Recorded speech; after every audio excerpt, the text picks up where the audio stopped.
Welcome back everyone. I thought what I'd do is actually show you the kind of stuff that you need to take to a track day.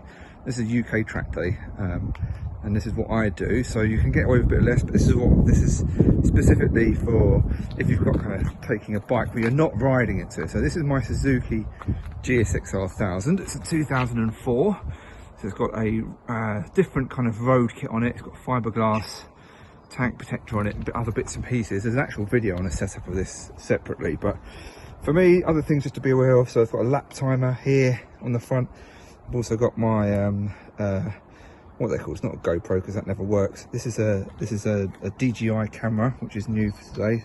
So that's what I use to film what I'm doing on track. Now this specifically has track day slicks on it, so I can't ride it to or from the track. So I have to bring this with me. This is typically what you need for a track day. So if we go through it in detail, firstly you need front and rear paddock stands, which you can see at the front there. So the front one here is a headstock mount. You can see it, so there, which is quite good because it means you can lift the front wheel up off the floor and move it around quite easily whilst it's off the floor. It's got a rear paddock stand as well. I've got tyre warmers in that bag there. Petrol can, really useful for topping up because you go through a lot of fuel on track day. For UK track days you need a back protector, so that's this one here. Some leathers have them built in but mine don't. Leathers here, mine are full one-piece leathers.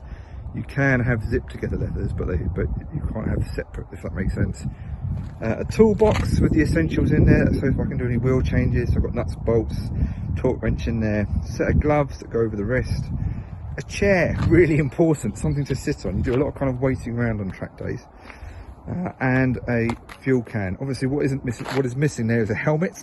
So I've got a gold standard helmet that goes with it, and also a power lead, and that's for the tyre warmers. Now you can turn up on your own road bike without having to have all this kit with you, and you don't need tyre warmers. You can still do it just like that, but I run intermediate group, so I've decided to go for slicks, which obviously means it can't go on the road, so I need to take tyre warmers, which means I also need paddock stands. And I bring all this stuff in my van. So I put the bike into the van. I'll show you how that's kind of rigged up in a minute, but you can ride it or you can get a trailer. But just to give you an idea, that is kind of the typical bare minimum you need for a track day, at least in the UK, if you're running a bike which is non-road legal. Okay, so this is my van setup.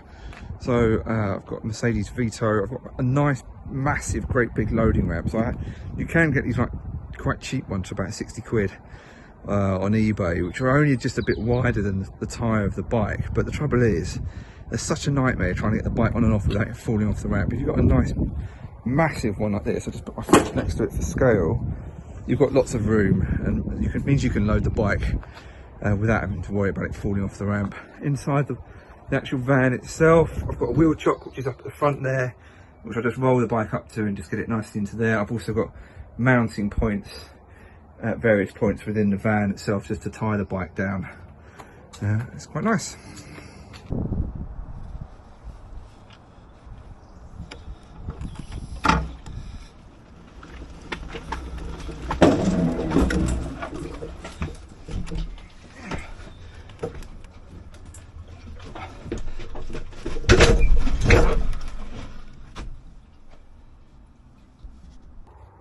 So that's her tied in now. She's in there. She saw when we mounted her up at the front. It's in the front wheel chock.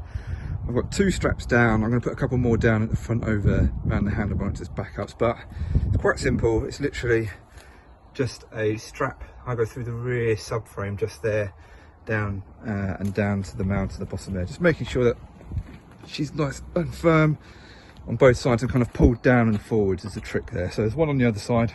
There'll be two more that go around the handlebar, and that's her ready to go.